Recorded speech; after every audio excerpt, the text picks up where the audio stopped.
ಎಲ್ಲ ರಾಜಕೀಯ ನಾಯಕರುಗಳು ಕೂಡ ಶಾಂತಿ ಸೌಹಾರ್ದತೆಯ ಮಾತನ್ನೇ ಆಡಿದ್ದಾರೆ, ಸಂದೇಶವನ್ನ ಕೊಟ್ಟಿದ್ದಾರೆ. ಸೋಷಿಯಲ್ ಮೀಡಿಯಾಗಳಲ್ಲಿ ಇರಬಹುದು ಅಥವಾ ತಮ್ಮ ನಾಯಕರುಗಳಿಗೆ ಫಾಲೋವರ್ಸ್ಗೆ ಬೆಂಬಲಿಸಿದ್ರೆ ಎಲ್ಲರಿಗೂ ಕೂಡ. ಹಾಗೆಯೇ ಸಿದ್ದರಾಮಯ್ಯ ಕೂಡ ಅದೇ ಸಂದೇಶವನ್ನ ಕೊಟ್ಟಿದ್ದಾರೆ. ಎಲ್ಲರೂ ಕೂಡ ಸುಪ್ರೀಂ ಕೋರ್ಟ್ ತೀರ್ಪನ್ನ ಗೌರವಿಸೋಣ, ಪ್ರಜಾಪ್ರಭುತ್ವದ ಧರ್ಮವಾದ ಸಂವಿಧಾನದ ಮೇಲೆ ಭರವಸೆ ಇಡೋಣ, ಪ್ರಜಾಪ್ರಭುತ್ವದ ಧರ್ಮ ಸಂವಿಧಾನ ಅದರ ಮೇಲೆ ಭರವಸೆ ಇಡೋಣ, ಶಾಂತಿ ಮತ್ತು ಸೌಹಾರ್ದತೆಯನ್ನ ಕಾಪಾಡೋಣ, ರಾಮ ಜನ್ಮಭೂಮಿ ಬಾಬ್ರಿ ಮಸೀದಿ ಭೂ ವ್ಯಾಜ್ಯದ ಸುಪ್ರೀಂ ಕೋರ್ಟ್ ತೀರ್ಪನ್ನ ಗೌರವಿಸೋಣ ಅಂತ ಸಿದ್ದರಾಮಯ್ಯ ಟ್ವೀಟ್ ಮಾಡಿದ್ದಾರೆ. ಇಡೀ ದೇಶಾದ್ಯಂತ ಭರ್ಜರಿ ಬಿಗಿ ಭದ್ರತೆಯನ್ನ ಕೈಗೊಳ್ಳಲಾಗಿದೆ. ಎಲ್ಲರಿಗೂ ಕೂಡ ಮುನ್ನೆಚ್ಚರಿಕೆಯನ್ನ ಕೊಡಲಾಗಿದೆ. ಯಾವ ರೀತಿನಲ್ಲಿ ಇದನ್ನ ಸ್ವೀಕರಿಸಬೇಕು, ಯಾವ ರೀತಿನಲ್ಲಿ ಇದನ್ನ ನೋಡಬೇಕು ಅಂತ, ಯಾವ ರೀತಿನಲ್ಲಿ ನಡ್ಕೋಬೇಕು ಅನ್ನುವಂಥದ್ದು ಕೂಡ ಸಿದ್ದರಾಮಯ್ಯ ಟ್ವೀಟ್ ಮಾಡಿದ್ದಾರೆ. ಶಾಂತಿ ಮತ್ತು ಸೌಹಾರ್ದತೆಯನ್ನ ಕಾಪಾಡೋಣ ಅಂತ.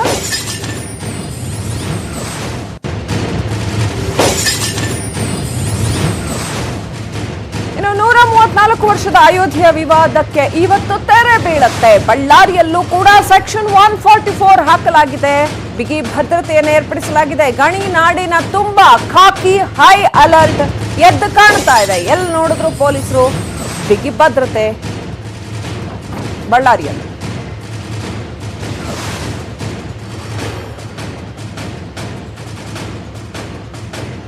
ಕ್ಷಣಗಣನೆ ಆರಂಭ ಆಗಿದೆ.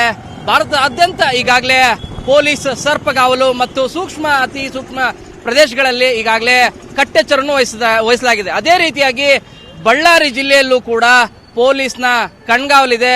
ಪ್ರಮುಖ ಸ್ಥಳಗಳು, ಅದರಲ್ಲೂ ಕೂಡ ಸೂಕ್ಷ್ಮ ಸ್ಥಳಗಳು ಎಲ್ಲಿ ಕಂಡು ಬರ್ತದೆ ಅಲ್ಲಿ ಪೊಲೀಸ್ ಬಂದೋಬಸ್ತ್ ಅನ್ನ ಮಾಡಲಾಗಿದೆ. ಈಗ ನಾವು ಬಳ್ಳಾರಿಯ ರಾಯಲ್ ವೃತ್ತದಲ್ಲಿದ್ದೇವೆ. ರಾಯಲ್ ವೃತ್ತದಲ್ಲಿ ನಿನ್ನೆ ರಾತ್ರಿ 11 ಗಂಟೆಯಿಂದಲೇ ಒಂದು ಏನೋ ಪೊಲೀಸ್ ವಾಹನ ಮತ್ತು ಪೊಲೀಸರೆಲ್ಲರೂ ಕೂಡ ಅವರು ಈಗಾಗಲೇ ಆಗಮಿಸಿ ಮುನ್ನೆಚ್ಚರಿಕಾ ಕ್ರಮಗಳನ್ನ ತೆಗೆದುಕೊಳ್ಳಲಿಕ್ಕೆ ಮುಂದಾಗಿರೋದು. ಒಟ್ಟು ಬಳ್ಳಾರಿ ಜಿಲ್ಲೆಯಲ್ಲಿ ಇರುವಂತಹ ತಾಲೂಕುಗಳಲ್ಲಿ ಪ್ರಮುಖವಾಗಿ ಸೂಕ್ಷ್ಮವಾಗಿ ಇರೋದು ಹೊಸಪೇಟೆ ಮತ್ತು ಸಿರುಗುಪ್ಪ. ಈ ಎರಡೂ ತಾಲೂಕಿನಲ್ಲಿ ಸೂಕ್ಷ್ಮ ಪ್ರದೇಶ. ಈ ಹಿಂದೆನೂ ಕೂಡ ಸಾಕಷ್ಟು ಅವಘಡಗಳು ನಡೆದಿದ್ವು. ಬಳ್ಳಾರಿ ಜಿಲ್ಲಾದ್ಯಂತ ಇರುವಂತಹ ಸರ್ಕಾರಿ ಶಾಲಾ ಕಾಲೇಜುಗಳಿಗೆ ರಜೆ ಘೋಷಣೆಯನ್ನು ಮಾಡಿದ್ದಾರೆ. ಇನ್ನು ಖಾಸಗಿ ಶಾಲಾ ಕಾಲೇಜುಗಳು ಕೂಡ ರಜೆ ಘೋಷಣೆಯನ್ನ ಮಾಡ್ತೇವೆ ಅಂತೇಳಿ ನ್ಯೂಸ್ 18ಗೆ ಪ್ರತಿಕ್ರಿಯೆಯನ್ನು ನೀಡಿದ್ದಾರೆ. ಇನ್ನು ಸಚಿವರಾದಂತ ಶ್ರೀರಾಮುಲು ಅವರು ಕೂಡ ಟ್ವೀಟ್ ಮಾಡಿದ್ದಾರೆ, ರಿಸಲ್ಟ್ ಯಾವುದೇ ರೀತಿಯಾಗಿ ಬರಲಿ, ಅಂದ್ರೆ ಅಯೋಧ್ಯೆ ತೀರ್ಪು ಯಾವುದೇ ರೀತಿಯಾಗಿ ಬರಲಿ, ನಾವು ಶಾಂತಿ ಮತ್ತು ಸುವ್ಯವಸ್ಥೆಯನ್ನ ಕಾಪಾಡಬೇಕು, ಅದಕ್ಕೆ ನಾವೆಲ್ಲರೂ ಕೂಡ ಬದ್ಧರಾಗಬೇಕು ಅಂತಾನೂ ಕೂಡ ಹೇಳಿದ್ದಾರೆ. ಜಿಲ್ಲಾ ವರಿಷ್ಠಾಧಿಕಾರಿ ಸಿ.ಕೆ. ಬಾಬಾ ಅವರು ಬಳ್ಳಾರಿ ಜಿಲ್ಲಾದ್ಯಂತ ಇರುವಂತಹ ಸೂಕ್ಷ್ಮ ಪ್ರದೇಶಗಳಿಗೆ ಇಂದು ಬೆಳಗ್ಗೆ ಭೇಟಿನೂ ಕೂಡ ನೀಡಲಿದ್ದಾರೆ. 10ವರೆಗೆ ಏನು ತೀರ್ಪೇನು ಬರ್ತದೆ ಆ ತೀರ್ಪಿಗೆ ಎಲ್ಲರೂ ಕೂಡ ನಾವು ಶಿರಸಾವಹಿಸಿಯಾಗಿ ಅದನ್ನ ಪಾಲಿಸಬೇಕು ಮತ್ತು ಅದನ್ನ ಗೌರವಿಸೋದು ನಮ್ಮ ಪ್ರಮುಖ ವಿಚಾರ ಅಂತೇಳಿ ಇರುವಂತಹ ನಾಯಕರೆಲ್ಲರೂ ಕೂಡ ಇದ್ದಾರೆ. ಅದ್ರ ಬಗ್ಗೆ ಹೆಚ್ಚು ಪ್ರತಿಕ್ರಿಯೆ ನೀಡಲಿಕ್ಕೂ ಕೂಡ ಯಾರು ಮುಂದಾಗ್ತಾ ಇಲ್ಲ. ಆದ್ರೆ ಪೊಲೀಸರು ಮಾತ್ರ ಎಲ್ಲೆಲ್ಲಿ ಸೂಕ್ಷ್ಮ ಪ್ರದೇಶಗಳು ಬರ್ತವೆ ಆ ಸೂಕ್ಷ್ಮ ಪ್ರದೇಶಗಳಲ್ಲಿ ಮತ್ತು ಪ್ರಮುಖ ವೃತ್ತಗಳೇನಿದಾವೆ ಆ ವೃತ್ತಗಳಲ್ಲಿ ಈಗಾಗಲೇ ಪೊಲೀಸ್ ನಿಯೋಜನೆ ಮಾಡಿದರೆ 144 ಸೆಕ್ಷನ್ ನಿಯೋಜನೆ ಆಗಿರೋ ಕಾರಣಕ್ಕಾಗಿ ಇಲ್ಲಿ ಯಾವುದೇ ರೀತಿಯಾದಂತಹ ಪ್ರತಿಭಟನೆಗಳು ಕೂಡ ನಡೆಯೋದಿಲ್ಲ. ಎಲ್ಲರೂ ಕೂಡ ತೀರ್ಪೇನ್ ಬರ್ತದೆ ಆ ತೀರ್ಪಿನ ಅನ್ವಯವಾಗಿ ಎಲ್ಲರೂ ಕೂಡ ನಾವು ಅದನ್ನ ಗೌರವಿಸಬೇಕು ಅನ್ನುವಂತ ಮಾತನ್ನ ಹೇಳ್ತಿದ್ರೆ ಇದು ನ್ಯೂಸ್ 18ನ ಕಾಳಜಿನೂ ಕೂಡ ಹೌದು. ಬಳ್ಳಾರಿಯಿಂದ ಕ್ಯಾಮರಾ ಪರ್ಸನ್ ದಿವಾಕರ್ ರೆಡ್ಡಿ ಜೊತೆ ಶರಣು ಹಂಪಿ, ನ್ಯೂಸ್ 18 ಕನ್ನಡ. ಆಲ್ರೈಟ್, ಯಾವ ರೀತಿನಲ್ಲಿ ಈ ಒಂದು ತೀರ್ಪನ್ನ ಎಲ್ಲರೂ ಕೂಡ ಸ್ವೀಕರಿಸಬೇಕು, ಎಲ್ಲರೂ ಕೂಡ ನೋಡಬೇಕು. ಇಡೀ ದೇಶಾದ್ಯಂತ ಇವತ್ತು ಕಟ್ಟೆಚ್ಚರ. ಯುಪಿನಲ್ಲಂತೂ ಸೋಷಿಯಲ್ ಮೀಡಿಯಾ ಬ್ಯಾನ್ ಮಾಡಿಬಿಟ್ಟಿದ್ದಾರೆ. ಶಾಲಾ ಕಾಲೇಜುಗಳಿಗೆ ನಮ್ಮಲ್ಲಿದ್ದ ಹಾಗೆನೇ ಎಲ್ಲ ಕಡೆನೂ ರಜೆ ಘೋಷಣೆ ಮಾಡಿದ್ದಾರೆ. ಜೊತೆಗೆ ಸೂಕ್ತ ಮುನ್ನೆಚ್ಚರಿಕಾ ಕ್ರಮಗಳು ಏನೇನ್ ಬೇಕು ಅದು ಡೆಲ್ಲಿಲಿ ಇರ್ಬೋದು, ಯುಪಿಲಿರ್ಬೋದು, ರಾಜಸ್ಥಾನಲ್ಲಿ ಇರ್ಬೋದು, ಮಧ್ಯಪ್ರದೇಶದಲ್ಲಿ ಇರ್ಬೋದು, ಇಲ್ಲಿ ಎಲ್ಲ ಕಡೆ ಬಿಗಿಯಾದಂತಹ ಕಟ್ಟೆಚ್ಚರವನ್ನ ಕೈಗೊಳ್ಳಲಾಗಿದೆ. ಸೊ ಈ ಹಿಂದೆ ಮಾಡಿದಾಗ ಅದನ್ನ ರಾಜಕೀಯಕ್ಕೆ ಬಳಸ್ಕೊಳ್ಳೋದು ಅಥವಾ ಇನ್ಯಾವುದೇ ಪ್ರಚೋದನೆಗೆ ಬಳಸ್ಕೊಳ್ಳೋದು ಅಥವಾ ಇನ್ಯಾವುದೇ ರೀತಿಯ ಉದ್ರೇಕಕಾರಿ ಚಟುವಟಿಕೆಗಳಿಗೆ ಬಳಸ್ಕೊಳ್ಳೋದು ಇದ್ಯಾವುದು ಕೂಡ ಮಾಡಕ್ಕಾಗಲ್ಲ. ಇದನ್ನ ನಾವೇ ನಿರ್ಮಾಣ ಮಾಡಿಕೊಂಡಿರ್ತಕ್ಕಂಥ ನ್ಯಾಯಾಂಗ ವ್ಯವಸ್ಥೆ ಅದು ತನ್ನ ವಿವೇಚನೆಯನ್ನ ಬಳಸಿ ಈ ಸಮಾಜಕ್ಕೆ ಒಳಿತು ಮಾಡುವಂತಹ ತೀರ್ಪನ್ನ ಕೊಡುತ್ತೆ.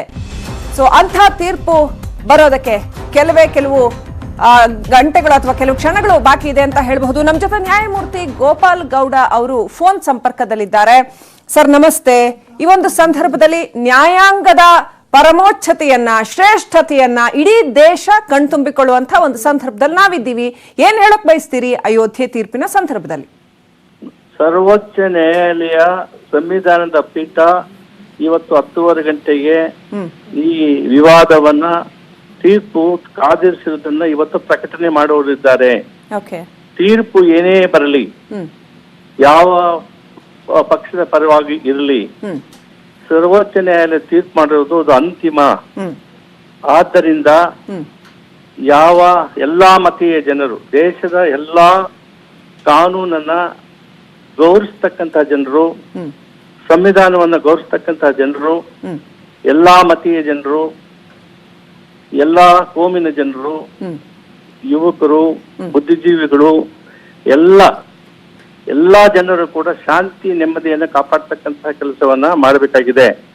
ನಾವು ಕರ್ನಾಟಕ ಸೌಹಾರ್ದತೆಯಿಂದ ನಿವೃತ್ತ ಮುಖ್ಯ ನ್ಯಾಯಮೂರ್ತಿ ವೆಂಕಟಾಚಲಯ್ಯನವರು, ನಾನು ಮತ್ತೆ ಹಿರಿಯ ಇನ್ನೋರ್ವ ನಿವೃತ್ತ ನ್ಯಾಯಮೂರ್ತಿ ಸಂತೋಷ ಹೆಗಡೆಯವರು, ಜ್ಞಾನಪೀಠ ಅವಾರ್ಡಿ ಚಂದ್ರಶೇಖರ ಕಂಬಾರ್ ಅವರು, ಆಮೇಲೆ ಮರಳು ಸಿದ್ದಪ್ಪನವರು, ಬರಗೂರು ರಾಮಚಂದ್ರಪ್ಪನವರು, ಮತ್ತೆ ಪ್ರಸನ್ನ, ಮತ್ತೆ ಗಾಂಧಿ ಸಂಸ್ಥಾನದ ಅಧ್ಯಕ್ಷರಾಗಿರ್ತಕ್ಕಂಥ ವಡೆ ಕೃಷ್ಣ ಅವರು ಮೊನ್ನೆ ಶನಿವಾರ ಒಂದು ಪ್ರೆಸ್ ರಿಲೀಸ್ ಸೈನ್ ಮಾಡಿ ಕೊಟ್ಟಿದ್ದೀವಿ.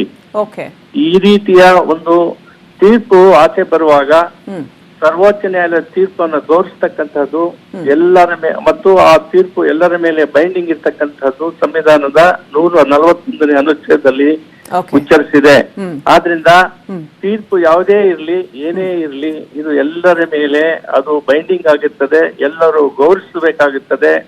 ದೇಶದ ಹಿತದೃಷ್ಟಿಯಿಂದ, ಮಾನವೀಯ ಕುಲದ ಹಿತದೃಷ್ಟಿಯಿಂದ, ಎಲ್ಲಾ ಕೋಮಿನ ಹಿತದೃಷ್ಟಿಯಿಂದ, ಎಲ್ಲಾ ಮತೀಯ ಜನರು ಒಟ್ಟಿಗೆ ದೇಶದ ಪ್ರಗತಿಗೋಸ್ಕರ, ದೇಶನ ಕಾಪಾಡೋದಕ್ಕೋಸ್ಕರವಾಗಿ, ಎಲ್ಲಾ ಜನರ ಮಾನವೀಯ ಹಕ್ಕುಗಳನ್ನ ಸಂರಕ್ಷಣೆ ಮಾಡೋದಕ್ಕೋಸ್ಕರವಾಗಿ ಶಾಂತಿ ನೆಮ್ಮದಿಯನ್ನ ಕಾಪಾಡಬೇಕು ಅಂತ ಹೇಳಿ ನಾವು ಕರ್ನಾಟಕ ಸೌಹಾರ್ದ ವತಿಯಿಂದ ನಮ್ಮ ಮನವಿ. ಗೋಪಾಲ್ ಗೌಡ್ರೆ, ಸಮಾಜ ಅಂತಂದ್ಮೇಲೆ, ರಾಜಕೀಯ ಅಂತಂದ್ಮೇಲೆ ಇದೆಲ್ಲ ಸಾಕಷ್ಟು ಬಗೆಯ ಅಭಿಪ್ರಾಯಗಳಿರುತ್ತೆ. ಆದ್ರೆ ಇದೊಂದು ಬಹಳ ಜಟಿಲವಾದಂತಹ ಪ್ರಕರಣವಾಗಿತ್ತು.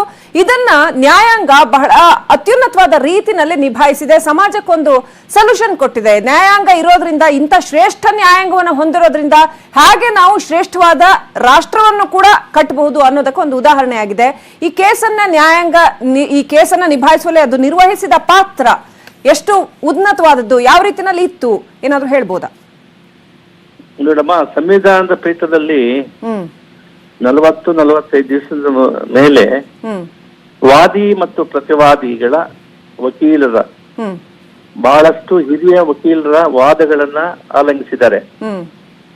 ಇದು ಟೈಟಲ್ ಸೂಟ್. ಇದು ಸರ್ವೋಚ್ಚ ನ್ಯಾಯಾಲಯದಲ್ಲಿ ಬಹಳ ಮುಖ್ಯವಾಗಿರ್ತಕ್ಕಂಥ ಪ್ರಕರಣ.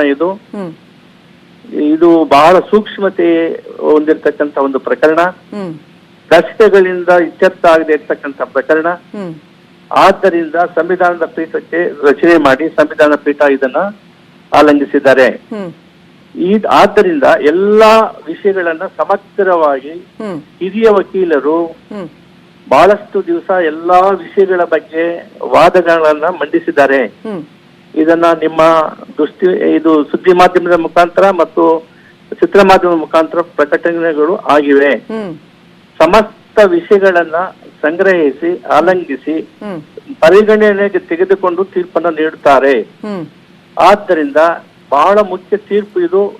ದೇಶದ ಪ್ರಗತಿಗೋಸ್ಕರ, ದೇಶದ ಅಭಿವೃದ್ಧಿಗೋಸ್ಕರ, ಮತ್ತೆ ಸಂವಿಧಾನದಲ್ಲಿ 141ನೇ ಅನುಚ್ಛೇದ ಪ್ರಕಾರ ತೀರ್ಪು ಎಲ್ಲರ ಮೇಲೆ ಬೈಂಡಿಂಗ್ ಇರ್ತದೆ. ಆದ್ರಿಂದ ಇದನ್ನ ಗೌರವಿಸ್ತಕ್ಕಂಥದ್ದು ನಮ್ಮೆಲ್ಲರ ಕರ್ತವ್ಯ. ನಮ್ಮ ಕರ್ನಾಟಕ ಸೌಹಾರ್ದ ಈಗಾಗಲೇ ಸಹಿ ಮಾಡಿರ್ತಕ್ಕಂಥವ್ರ ಹೆಸರುಗಳನ್ನು ಪುನರ್ರಚಿಸಿ ನಾನು ಹೇಳ್ತಿದ್ದೀನಿ, ಎಲ್ಲಾ ಸಮಸ್ತ ಜನರು, ದೇಶದ ಮತ್ತು ನಾಡಿನ ಸಮಸ್ತ ಜನರು ಗೌರವಿಸಬೇಕು, ಶಾಂತಿ ನೆಮ್ಮದಿಯನ್ನು ಕಾಪಾಡಬೇಕು. ಈ ಮ್ಯಾರಥಾನ್ ಹಿಯರಿಂಗ್ ನಡೀತಲ್ಲ 40 ದಿನಗಳದ್ದು, ಹಿಂದೆ ಕೇಶವಾನಂದ ಭಾರತಿ ಪ್ರಕರಣದಲ್ಲಿ 68 ದಿನಗಳ ಇದೇ ತರದ ಹಿಯರಿಂಗ್ ನಡೆದಿತ್ತು ಅಂತ ಹೇಳಲಾಗಿತ್ತು. ಏನ್ ಹೇಳಕ್ ಬಯಸ್ತೀರಿ? ಇದ್ರ ಬಹಳ ವಿಶೇಷವಾಗಿ ಕೇಶವಾನಂದ ಭಾರತಿ ವಿಚಾರ ಅದು ಬಹಳ, ಅದು ಪಾರ್ಲಿಮೆಂಟಿಗೆ ಸಂವಿಧಾನದಲ್ಲಿ 356ನೇ ಇಸ್ವಿಯಲ್ಲಿ 356ನೇ ಎಷ್ಟು ತಿದ್ದುಪಡಿ ಮಾಡೋದಕ್ಕೆ ಹಕ್ಕಿದೆ ಅಂತಕ್ಕಂಥ ವಿಚಾರ ಒಂದಲ್ಲೂ ಇತ್ತು. ಮತ್ತೆ 3ನೇ ಭಾಗ ಮತ್ತು 4ನೇ ಭಾಗ ಸಂವಿಧಾನ, ಮೂಲಭೂತ ಹಕ್ಕುಗಳು ಮತ್ತು ನಿರ್ದೇಶ ತತ್ವಗಳು, ಇದರ ವ್ಯಾಪ್ತಿ ವ್ಯಾಖ್ಯಾನವನ್ನ ಮಾಡಿ ಲ್ಯಾಂಡ್ ರಿಫಾರ್ಮ್ಸ್ ಆಕ್ಟ್ ಅದು ಮಾಡಿರ್ತಕ್ಕಂಥದ್ದು ಸಂವಿಧಾನಬದ್ಧವಾಗಿದೆಯಾ ಇಲ್ವಾ ಅಂತಕ್ಕಂಥ ವಿಚಾರಗಳನ್ನ ಅಲ್ಲಿ ಪ್ರಶ್ನೆ ಮಾಡಿದಾಗ ಮೂಲಭೂತ ತತ್ವಗಳ ವಿಚಾರಣೆಯನ್ನ ಆ ಕೇಸ್ನಲ್ಲಿ ಬಹಳ ಸಮಗ್ರವಾಗಿ ಆಲಂಘಿಸಿ ಆ ಕೇಸು ಇಡೀ ಈ ಸಂವಿಧಾನದ ತಿರುಳು ತಾತ್ಪರ್ಯಗಳ ವ್ಯಾಖ್ಯಾನಿಸಿ ತೀರ್ಪು ನೀಡಿರುವುದು ಅದು ಬಹಳ ಚಾರಿತ್ರಿಕವಾಗಿರ್ತಕ್ಕಂಥ ತೀರ್ಪು. ಅದೇ ರೀತಿ ಇದು ಎರಡು ಮತೀಯ ಜನರಿಗೆ, ಆ ತೀರ್ಪು ಇಡೀ ಎಲ್ಲ ಸಮಸ್ತ ಜನರಿಗೆ ಗೊತ್ತಾಯ್ತಾ. ಆದ್ರಿಂದ ಇದು ಅಯೋಧ್ಯೆ ಕೇಸು ಒಂದು ರಾಮ ಜನ್ಮಭೂಮಿ, ಇನ್ನೊಂದು ಬಾಬ್ರಿ ಮಸ್ಜಿದ್ ಇಶ್ಯೂ. ಅದು ಇಡೀ ಸಮಸ್ತ ಜನರಿಗೆ ಸಂಬಂಧಪಟ್ಟಿರ್ತಕ್ಕಂಥ ತೀರ್ಪು ಅದು. ಮತ್ತೆ ಮೂಲಭೂತ ತತ್ವ ಪ್ರಸ್ತಾವನೆಯಲ್ಲಿರ್ತಕ್ಕಂತಹ ಸಾವರ್ನಿಟಿ, ಸೆಕ್ಯುಲರಿಸಮ್, ಸೋಷಿಯಲಿಸಮ್, ಇವೆಲ್ಲ ಡೆಮಾಕ್ರಸಿ, ಇವೆಲ್ಲ ವಿಚಾರಗಳು ಅಲ್ಲಿ ಬಂದಿವೆ. ಅಂತ ವಿಚಾರಗಳು ಇದರಲ್ಲಿಲ್ಲ. ಇಲ್ಲಿರ್ತಕ್ಕಂಥದ್ದು ಇದು ಸ್ಥಳ ರಾಮ ಜನ್ಮಭೂಮಿನ ಅಥವಾ ಬಾಬ್ರಿ ಮಸ್ಜಿದ್ ಅಂತಕ್ಕಂಥದ್ದು. ಅದು ಬಹಳ ಪ್ರತ್ಯೇಕತೆಯನ್ನ ಹೊಂದಿದೆ, ಅದು ಬಹಳ ಶ್ರೇಷ್ಠತೆ ಇದೆ. ಅದೇ ರೀತಿ ಈ ತೀರ್ಪು ಬಹಳ ಮುಖ್ಯವಾಗಿರ್ತಕ್ಕಂಥ ತೀರ್ಪಾಗಿರ್ತದೆ. ಈ ತೀರ್ಪು ಚಾರಿತ್ರಿಕವಾಗಿರ್ತಕ್ಕಂಥ ತೀರ್ಪಾಗಿರ್ತದೆ, ಮತೀಯ ಜನರಿಗೆ ಸಂಬಂಧಪಟ್ಟಿರ್ತಕ್ಕಂಥ ತೀರ್ಪಾಗಿರ್ತದೆ. ಧನ್ಯವಾದಗಳು ನ್ಯೂಸ್ 18ಗೆ ಮಾತನಾಡಿದ್ದಕ್ಕೆ. ಇನ್ನು ಮಾಜಿ ಮುಖ್ಯಮಂತ್ರಿ ವೀರಪ್ಪ ಮೊಯ್ಲಿ ಅವರು ಕೂಡ ನಮ್ಮ ಜೊತೆ ಈ ಒಂದು ವಿಚಾರದಲ್ಲಿ ಜಾಯಿನ್ ಆಗ್ತಾರೆ. ಅವರು ಕೂಡ ಏನ್ ಹೇಳ್ತಾರೆ ಅಂತ ಕೇಳಿಸ್ಕೊಳ್ಳೋಣ. ಹಾಗೇನೆ ಕ್ಷಣ ಕ್ಷಣದ ಅಪ್ಡೇಟ್, ಸಾಕಷ್ಟು ಯಾವ ರೀತಿಯ ಪ್ರಕ್ರಿಯೆಗಳು ನಡೆಯುತ್ತೆ, ನ್ಯಾಯಾಂಗದ ಪ್ರಕ್ರಿಯೆಗಳು ಏನೇನಿದ್ದಾವೆ ಅದೆಲ್ಲದರ ಅಪ್ಡೇಟ್ ಕೊಡ್ತೀವಿ ಚಿಕ್ಕ ಬ್ರೇಕ್ನ ನಂತರ.